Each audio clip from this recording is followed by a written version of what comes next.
guys, welcome back to our channel Anu's Dynamic Diaries. ఈ రోజు మనం క్యారమిల్ పుడ్డింగ్ చేయబోతున్నాం. సో కావాల్సిన ఇంగ్రీడియంట్స్ ఏంటిదంటే షుగర్ 1 కప్, అలాగే custard powder and by the way milk. Guys మీలో ఎవరైనా మన వీడియోని కొత్తగా చూస్తుంటే ప్లీజ్ సబ్స్క్రైబ్ చేసుకోండి. ఇప్పుడు మనం క్యారమిల్ పుడ్డింగ్ చేయబోతున్నాం. సో మనం ముందుగా ఈ బౌల్లోకి కొంచెం మిల్క్ తీసుకుందాం. గైస్ చిక్కటి పాలు అయితే పుడ్డింగ్ చాలా బాగా వస్తుంది. సో మనం ముందుగా కొంచెం మిల్క్ అనేది దీంట్లో తీసుకుందాం.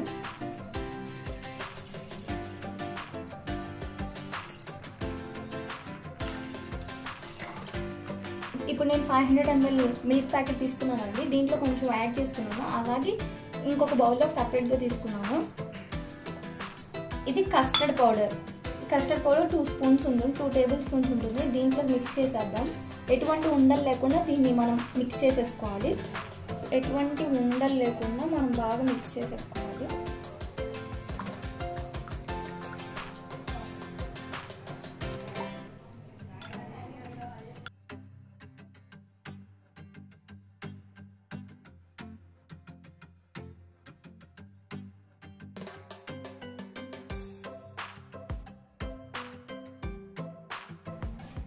రైస్ ఉండలు లేకుండా కలుపుకున్నాం కదా.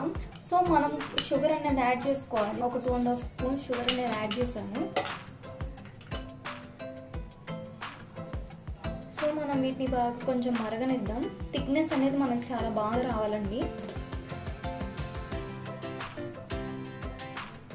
ఈ షుగర్ డిజాల్వ్ అయిపోయిన తర్వాత మనం కస్టర్డ్ పౌడర్ అది చేసాం కదా, కస్టర్డ్ పౌడర్ని కూడా డిజాల్వ్ చేసేసాం కదా మిల్క్లో. సో అది దీంట్లో ట్రాన్స్ఫర్ చేసేద్దాం.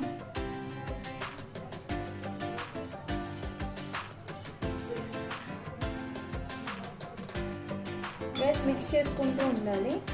ఇవి చూసారా, ఇంకా అడుగంటకుండా ఉండాలన్నమాట. మనం కంటిన్యూస్గా స్టిరింగ్ చేస్తూ ఉంటే అడుగంటకుండా ఉంటుందండి, లేదంటే అడుగంటేస్తుంది. పాలు అనేది ఒక పొంగు అనేది రావాలండి మనకి.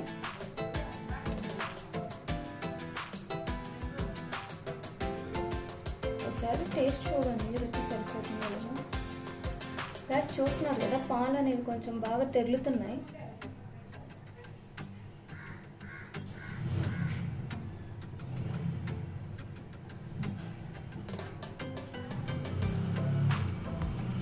ఈ మిల్క్ బాగా తెరులుతున్న సమయంలో మనం ఇది కస్టర్డ్ పౌడర్ యాడ్ చేసేద్దాం.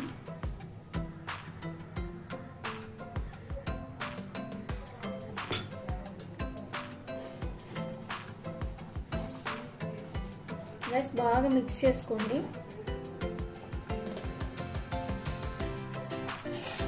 ఈ కార్నర్స్ కూడా ఎప్పటికప్పుడు ఇలా అనుకుంటూ ఉండండి, లేదంటే అది అడుగంటేస్తుంది.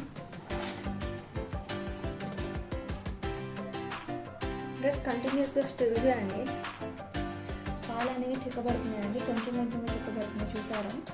సో ఇంకొంచెం మనం వేసిన పాలు అవి కొంచెం సగం అవ్వాలండి. నేను చూపించే థిక్నెస్ వచ్చేంత వరకు బాయిల్ చేయండి.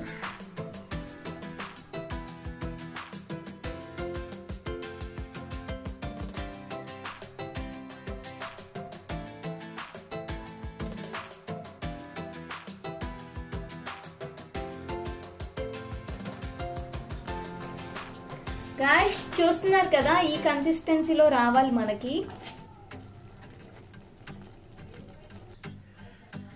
గాయ్స్ ఇప్పుడు ఈ బౌల్లోకి మనం ఇందాక తీసుకున్న షుగర్ వేసేయండి.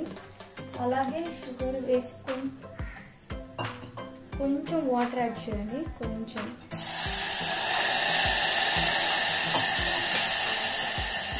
లో ఫ్లేమ్లో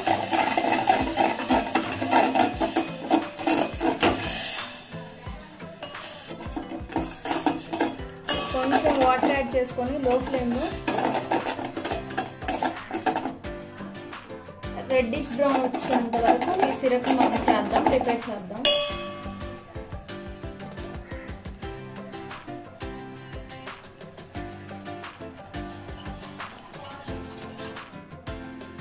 గైస్ చూస్తున్నారు కదా, ఈ విధంగా పాకం అనేది వచ్చేయాలి, రెడ్డిష్ బ్రౌన్ కలర్లో రావాలి.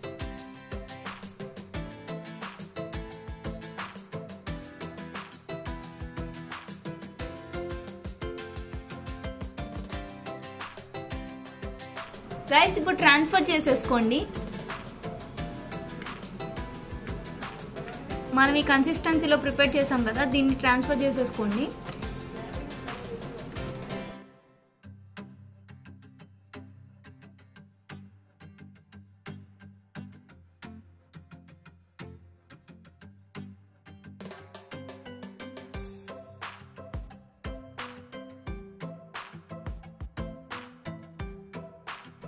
గైస్ ఈ విధంగా కంటైనర్లోకి ట్రాన్స్ఫర్ చేసేసుకోండి. ఇంకా రీఫ్రిజిరేటర్లో పెట్టేయండి ఒక 4 hours పాటు. గైస్ క్యారమిల్ పుడ్డింగ్ రెడీ అయిపోయింది. నేను ఒక నైట్ అంతా రీఫ్రిజిరేటర్లో స్టోర్ చేశాను. సో మనం దీన్ని ఫ్లిప్ చేసేద్దాం. రెడీ.